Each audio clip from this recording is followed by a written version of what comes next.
"Oh God!" I screamed while gripping the edges of the leather couch. "Oh God!" That's when it happened. A chime echoed through the room, followed by a cool, robotic voice. "Would you like to order a spiritual guide?" We both froze. Everything stopped, breath, rhythm, the world itself. For a moment, even the air in my Washington, D.C. apartment seemed to hesitate. It was Alexa. She'd been listening. And that was just the beginning. I matched with George on a rainy Thursday. I remember because I was curled up on the couch in my favorite oversized hoodie, watching reruns of Fringe and swiping through Tinder more out of boredom than hope.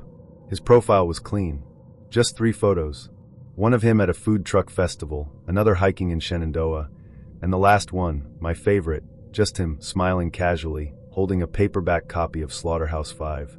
No filters, no gym selfies, no obnoxious bios. His opening message was simple. "Are you real? Because I've been caught in catfish territory one too many times." I laughed. We started talking. And the messages didn't stop for days. George was different. Not just in the he listens kind of way, but in the way he spoke.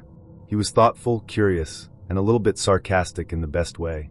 We talked about everything, books, art, the weirdest things we'd ever ordered on Amazon. He made me laugh so much I found myself checking my phone every 10 minutes just to see if he'd replied. We met a week later for coffee in Georgetown. It was 5:30 p.m., and the sky was turning that perfect kind of orange that makes the city glow. I spotted him leaning against a lamppost, wearing a gray sweater and dark jeans. He looked nervous in person, but his smile was the same. And holy hell, was he taller than I expected. Our first date lasted 4 hours. We talked until the cafe closed, then walked along the waterfront. He kissed me under a string of fairy lights outside a bar that was closing down for the night. It was cinematic. It felt like something out of a movie. By the 3rd date, I was hooked. And by the 4th, we were tangled in my sheets, laughing, kissing, and pausing long enough to remember how much we liked each other outside of the physical stuff. Then came the night Alexa joined in. It was a Saturday night, and we were 3 glasses of wine deep. We'd cooked together, some lazy version of pasta with way too much garlic, and ended up on the couch, tangled in each other, half watching a documentary about cults, which is exactly the kind of thing I watch when I'm trying to feel better about my own life choices.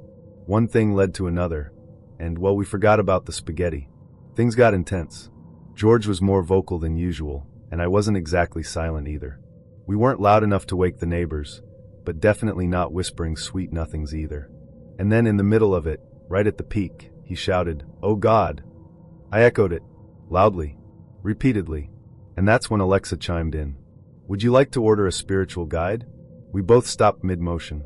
George stared at me. I stared at him. Then we both turned toward the bookshelf, where the small black cylinder with the glowing blue ring sat quietly, like it hadn't just shattered the mood with its unsettling suggestion. George blinked. Did she just offer us a priest? I burst out laughing. I mean, I couldn't help it. The absurdity was too much. But then, I realized something. The device had responded to us, which meant it had been triggered by something we said, or by how we said it. And that was when it got weird. I stood up, grabbing the remote to kill the background music. Okay, that's creepy, right? George still looked amused. Maybe she just thought we were having a spiritual crisis. I shook my head. No, George. You have to say Alexa to trigger her. We didn't say her name. He froze too. Neither of us had said Alexa. Not once. I walked over to the device and asked, "Alexa, did you hear that last conversation?" Her light flickered. Then, "I'm sorry, I didn't catch that." Liar. I unplugged it. George tried to laugh it off. It's probably just a glitch. They happen all the time.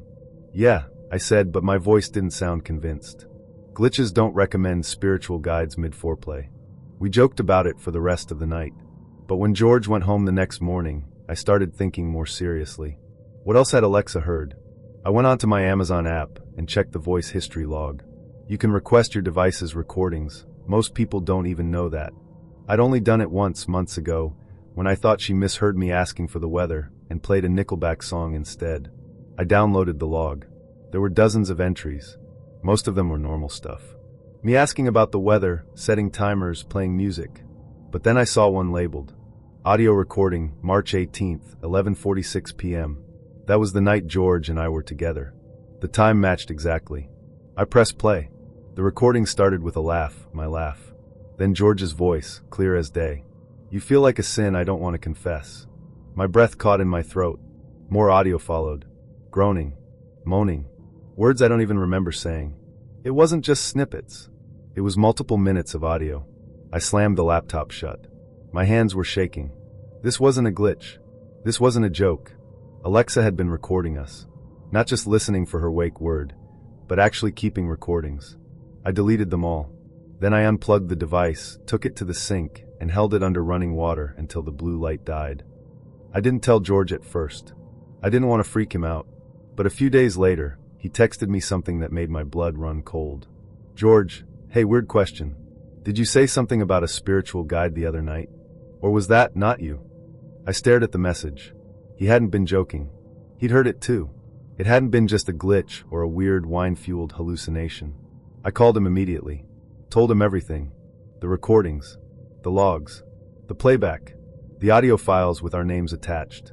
George was silent for a long time. Then he said something I'll never forget. You think someone else heard it? I hadn't even considered that. But now I couldn't stop thinking about it. What if someone at Amazon was listening? What if the recordings were being stored somewhere, accessible to contractors or developers? There had been stories, whistleblowers, articles, but I'd never paid attention. Now I couldn't look away. That night, I went through every smart device in my apartment. My smart TV. The light bulbs. Even the thermostat. If it had a mic, I either unplugged it or smashed it. I don't care if that makes me sound paranoid. Wouldn't you be? Weeks passed. George and I kept seeing each other, but something had shifted. We both felt it. That moment, when a machine interrupted something so private, had left a mark. We joked about it sometimes, but underneath the laughter was discomfort, a shared unease. One night, George came over with a gift. He handed me a small box and said, "For your peace of mind." Inside was a tiny white noise generator. No Bluetooth. No mic. Just static. "Let's make our own soundtrack," he said. I kissed him for that. It started one humid Tuesday evening in Savannah, Georgia. I'd been on Tinder for maybe a few months, nothing serious, just seeing who was out there. I wasn't really looking for anything too intense, just someone to talk to, grab a drink with, maybe see where things went. I matched with this guy named Tenzin. The name caught my eye first. It was different, not someone I'd heard of before. His profile was simple. A few photos, one of him at a beach, another on a hiking trail, and a third holding a rescue dog. His bio said something like, "Just a good guy trying to live a good life. Ask me about my favorite books." It was refreshing. Tenzin messaged me first. He said something charming but not cheesy, something like, "You look like you read poetry and make fun of people who vape." I laughed. I don't even remember what I responded with, but it kicked off a conversation that lasted for hours. He was funny, thoughtful, and witty. He asked questions, not in a creepy, prying way, but in a way that made me feel like he genuinely wanted to understand who I was. We talked about movies from our childhood, weird food combos we secretly liked, and even our worst date stories. I felt this weird, instant connection that I hadn't felt in a long time. He wasn't pushy.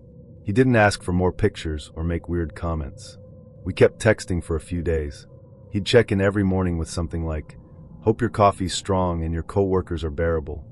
It was silly, but it made me smile. After 4 days of nonstop texting, he asked if I wanted to meet up for coffee at this little cafe near Forsyth Park. I said yes. The day of the date, I was nervous but excited. I remember standing in front of my closet for way too long, trying to pick something that said, "I'm chill, but also I tried." I finally settled on a simple dress and low-top sneakers. When I got there, he was already waiting outside, wearing a navy button-down and jeans. He looked just like his pictures, maybe even better. He smiled when he saw me, this warm, easy smile that immediately put me at ease. We had coffee and talked for almost 2 hours. The conversation didn't stall once. He told me about growing up in Boulder, Colorado, and how he ended up in Savannah for work. He said he worked in nonprofit management, something to do with youth outreach programs. I told him about my job in graphic design and how I was trying to get more freelance clients. He listened, really listened, and even remembered little details I'd mentioned earlier. After that, we started seeing each other regularly. He'd planned simple but thoughtful dates, a walk along the riverfront, a picnic at Bonaventure Cemetery, dinner at a Thai place I'd never tried. Everything felt easy with him. Comfortable. Safe. That's probably what made the fall so hard. It started with little things. He'd mention his ex, Nalia, more than I thought was necessary. At first, it was in passing. Nalia used to love this song, or we came to this place once. It didn't bother me too much. We all have pasts, right? But slowly, the tone of how he talked about her began to shift. He'd joke that she was obsessed with him, that she wouldn't leave him alone. "She still messages me, can you believe that?" he'd say with a chuckle. "Some people just can't let go." I remember laughing nervously the first time he said that, not knowing what to say. I asked him once, "Are you sure she's not going through something difficult? Maybe she just needs closure." He waved it off. "She's unstable," he said. "It's not my job to fix her." That should have been the first red flag. But I didn't want to be the suspicious girlfriend. We weren't even exclusive yet. I told myself he was just being honest, maybe even venting. I didn't want to seem jealous or controlling. So I let it go. But the mentions of Nalia didn't stop. In fact, they increased. He'd tell me she was still calling, still texting, still trying to see him. "She just won't take a hint," he'd say. "I haven't responded in months." He said it so casually, like it was an annoying fly buzzing around that he couldn't get rid of. I started to feel uneasy. I didn't know why exactly. It wasn't just the way he talked about her. It was the way he laughed when he did. It felt off. Too rehearsed. Too dismissive. I wanted to believe him, so I did. But something in my gut told me not to. The real turning point came one night when we were watching a movie at his place. He got up to go to the bathroom and left his phone on the coffee table. I wasn't trying to snoop, but when it buzzed, the preview showed a name I recognized. Nalia. My stomach flipped. The message was short. "I don't understand you." I stared at it, my fingers twitching. I knew I shouldn't, but I picked up the phone. It wasn't locked. My heart was hammering in my chest as I opened the thread. I expected desperate messages from her. Pleading. Apologies. Maybe even angry rants. What I found was something else entirely. The messages weren't from her to him. They were from him to her. Dozens of them. He was the one texting her. Long, emotional messages saying how much he missed her. Telling her how he never wanted things to end the way they did. Saying he couldn't stop thinking about her, that he still loved her. I scrolled further. There were photos. Photos of him and me. Selfies we'd taken at Wormslow Historic Site, pictures from our dinner dates, even one of me laughing in his kitchen. He'd sent them to her, along with captions like, "Trying to move on. You wouldn't believe how happy I look. But it's just a mask." I felt like I was going to be sick. My hands were shaking. I put the phone down just in time before he came back from the bathroom. I tried to act normal, but I could barely focus on the movie. My mind was spinning. He had lied about everything. About being over her. About not responding to her messages. About who he really was. I didn't know what to do. Part of me wanted to scream, to confront him right then and there. But another part of me was frozen. I couldn't believe any of this was real. How could someone so kind, so attentive, be so deceptive? Over the next few days, I kept my distance. I couldn't bring myself to answer his texts. I was trying to process it all, but the more I thought about it, the worse it got. He hadn't just lied, he'd manipulated me. Played both of us. He wanted her back, but used me as a way to provoke her. Or maybe he was just trying to convince himself he'd moved on. I'll never know. When I finally broke up with him, I didn't tell him what I found. I just said I needed space, that I didn't think we were a good match. He tried to talk me out of it, said he cared about me, that he was serious about us. But I knew better. I didn't give him a chance to explain. I deleted his number that night. Blocked him on everything. I erased his photos, our messages, even the playlist we'd made together. It felt like I was scrubbing him out of my life. I met Clara on a Thursday evening. I was at home in Asheville, North Carolina, sitting on my front porch, watching the last of the sunlight bleed through the trees, when I decided to open Tinder again. I hadn't used it in over a month. The last few dates had been forgettable at best, and I was starting to think I just wasn't cut out for this whole app thing. But Clara's profile made me pause. Her pictures weren't flashy or graphic, which puts me off. One was her sitting on a park bench with a paperback tucked under her arm. Another was her smiling in a kitchen, flour on her cheek and a bowl of dough in front of her. The last was her standing barefoot in a field at golden hour, her hair tangled in the wind, looking more serene than posed. We matched 10 minutes later. Her first message, "Please tell me you don't own a ring light." We messaged for 3 days straight. Then she suggested we meet up. We agreed on a Sunday dinner. Casual. A little Italian place on the edge of town called Luigi's on Lexington. She said it was her favorite cozy, low-lighting, great wine. I got there early, nervous in a way I hadn't been in years. She arrived 5 minutes late, wearing a navy dress and boots. She looked like her pictures, but even softer, more real. Her smile was warm, and her laugh came easy. We talked about everything: books, music, childhood memories, our mutual distaste for pumpkin spice anything.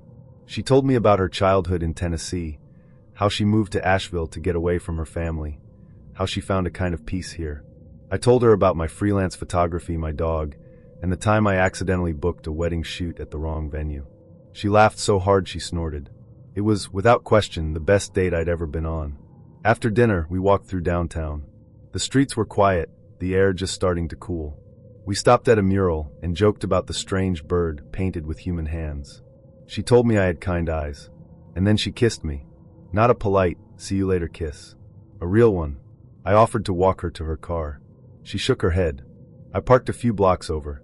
I'll be fine. Are you sure? I asked. She smiled. Dorian, I'm not a ghost. And then she turned and walked down the street. I watched her go. Then I never saw her again. The next day I texted her. Me, last night was amazing. Dinner next weekend? No response. I waited a few hours. Still nothing. I sent another the next morning. Me, hey, everything okay? Nothing. I checked her Tinder profile. Gone. I figured maybe she unmatched me. Maybe she freaked out.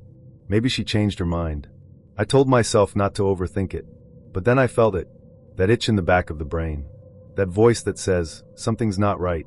I went to the bookstore where she said she worked, the Paper Lantern on Haywood. The woman at the counter looked confused when I asked for Clara. We don't have anyone by that name, she said. Are you sure?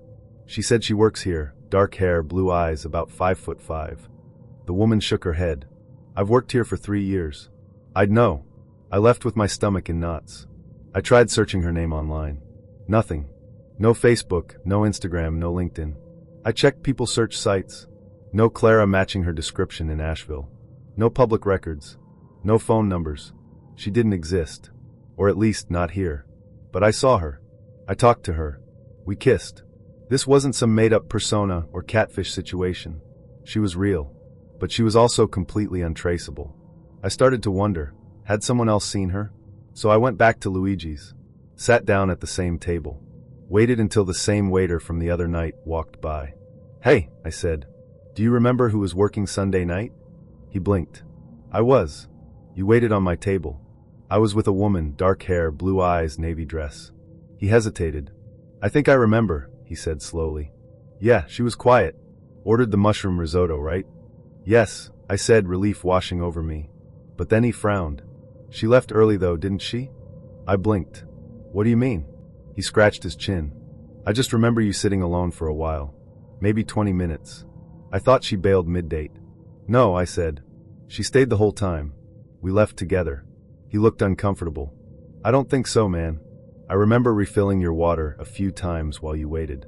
I even offered you the dessert menu. You said you were waiting on someone. I stared at him. That didn't make sense. We both ate. We both walked out together, didn't we? He shook his head and walked away. That night, I lay in bed, staring at the ceiling, wondering what the hell was going on. Was I losing my mind? Was she never there? But I remembered the kiss, the smell of her hair, the way her hand brushed mine when she laughed. I hadn't imagined that. I couldn't have. The next day, I went back to the spot where we said goodbye. I walked the street she had taken. Nothing unusual. Just sidewalk and trees and a few parked cars. I kept walking, retracing her steps. Then I saw it. A missing person flyer. Not Clara, but a woman who looked a lot like her. Dark hair. Blue eyes. Reported missing 3 months ago. Name, Elaine Wren. I took a photo of the flyer and went home. I searched that name. Found an old news article. Elaine Wren, 27, vanished after leaving a poetry reading in Knoxville, Tennessee. Last seen wearing a navy dress and brown boots. My chest tightened. I pulled up Clara's photos from Tinder. They weren't exactly the same, but close. Close enough to feel wrong. Close enough that I started questioning everything. I tried calling the number listed on the flyer. A woman answered. Her voice cracked when I asked about Elaine. I'm her sister, she said. I told her what I knew. About Clara. About Asheville. About the date. She didn't speak for a moment. Then she whispered, That sounds like her. But it can't be. Why not? Because she's dead.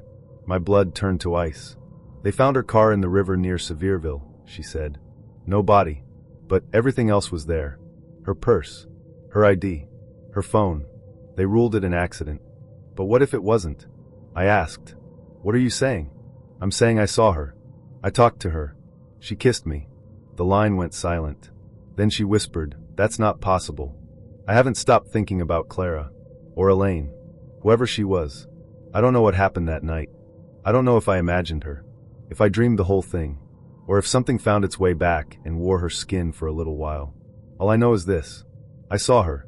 I felt her breath on my neck. And when she turned that corner and vanished into the dark, I swear the street got colder. Like something took her back. Like she was never supposed to be here in the first place. So if you ever meet someone who seems too perfect, if they vanish without a trace, if you try to find them and they're not in any system, not in any record, not anywhere, walk away.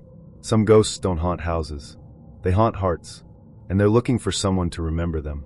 Even if they were never real to begin with.